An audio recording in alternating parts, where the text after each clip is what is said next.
Саламатсыздар ма оқушылар? Міне бүгін тағы да біз сіздермен кездесіп отырмыз. Яғни бүгінгі қарастыратын контекст тапсырмамыз адам энергиясы деп аталады.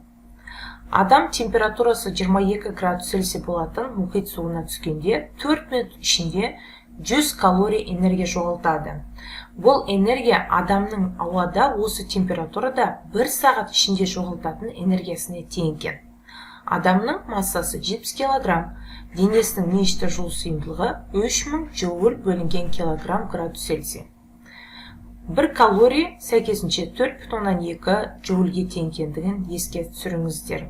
Олай болса есебімізді қалай шығарады екенбіз? Олай болса 4 сағат ауада болған адамның жоғалтатын жылу мөлшері дейді. Қалай шығаратымызды қарап отырыңыздар. 1 сағатта, егер контексттің қарайтын болсаңыздар, текстінде 1 сағатта ол мұхит суында 4 минут түскендегі калориямен тең дейді. Сонда 4 минутта ол 100 калорий жоғалтатын болса, бұл ауада 1 сағатта жоғалтатын энергияға тең екен адамның.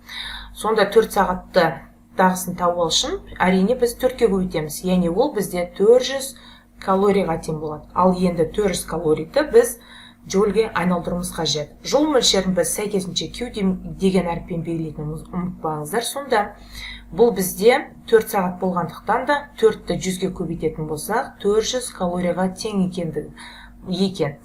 400 калорийді джоульге айналдыру үшін біз 400-ді 4,2-ге көбейтеміз. Сонда 4,2 джоульге көбейтетін болсақ, ол бізде шығатын мәніміз 1680 джоуль екен. Демек, 1680 джоуль энергияны біз жоғалтады екенбіз ауада. Келесі, мұхит суына түскен адамның 4 минутта жоғалтатын жылу мөлшері. Қарап отырсаңыздар, текстте жазылған мұхит суына түскенде 4 минут ішінде 100 калорий энергия жоғалтады. Демек те осын тек қана біз джоульге айналдыруымыз қажет екен. Яғни Q тең болады, бұл 100 калорий болады. 100 калорийді джоульге айналдыру үшін 4,2-ке көбейтеді екенбіз. Яғни бұл тең болады 420 джоульге тең екендігін ұмытпаймыз. Яғни 420 джоуль. Бұл дегеніміз жауабымыз А-ға тең. Келесі 23. Адамның мұхит суында болу уақытын 2 есе арттыратын болса, оның жоғалтатын энергиясы. Демекте біз 4 минутта ол бізде 420 джоуль энергия жұмсайтын болса, 2 есе арттыратын болса, ол әрине бізде 840 джоульге тең болады. Яғни біз 420 джоульді бірденен 2-ке көбейтіп жіберсеңіздер де болады. Яғни сонда тең болады екен 840 джоуль. Немесе пропорция орындасақ болады 4 минутта 420 джоуль, 8 минутта X джоуль деген сияқты. Келесі бәрібір шығатын мәніміз ол 840 джоульге тең болады. Келесі есебіміз мұхит суында 4 минут болған адамның температурасының өзгерісі дейді. Температураның өзгерісін біз дельта Т деген әріппен белгілейміз. Және оны табу үшін келесі формуладан аламыз. Яғни естеріңізде болса, Q тең S көбейтілген M, дельта Т формуласын біз 8-ші сыныпта өткен еді. Яғни бұл дельта Т дегеніміз дене температурасының өзгерісі.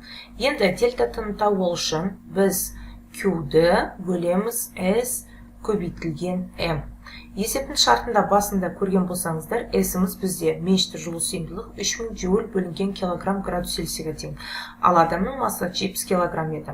4 минутта болған адамның дене температурасы мұхит суында ол 420 еді. Олай болса 420 джоульді бөлеміз. Яғни біз 3000 джоуль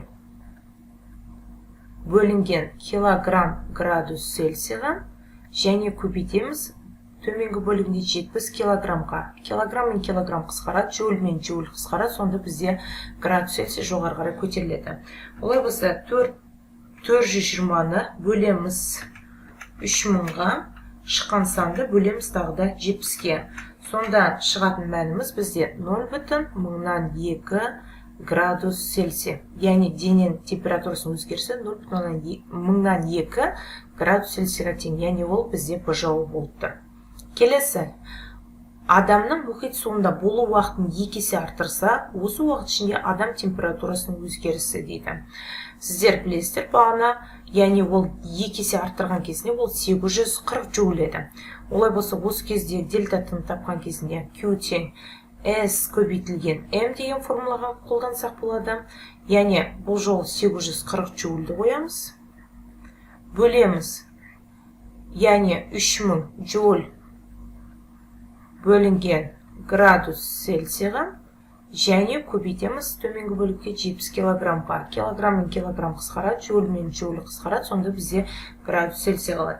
840-та бөлеміз 3000-ға, және шыққан санды бөлеміз 70-ге. Бұл бізде әрине 0,04 градус Цельсия. Сіздер ауызшада шығарсаңыздар болады, мен жай ғана көрсеттім. Негізінен 2 есе арттырғандықтан да температура 2 есе көбейеді. Өйткені екеуі Q мен тура пропорция екендігін дельтатының байқап отырсыздар. Яғни дельтаты тура пропорционал Q-ға. Яғни уақытты жоғалтпайын десеңіздер. Сонымен S деген, яғни бізде С жауап шықты 0,04 градус Цельсия. Міне бізде адам энергиясы деп аталатын контекстің барлық тапсырмалар орындап шықтық. Егер де видео ұнаған болса, достарыңызбен бөлісуді ұмытпаңыздар. Қош сау болыңыздар.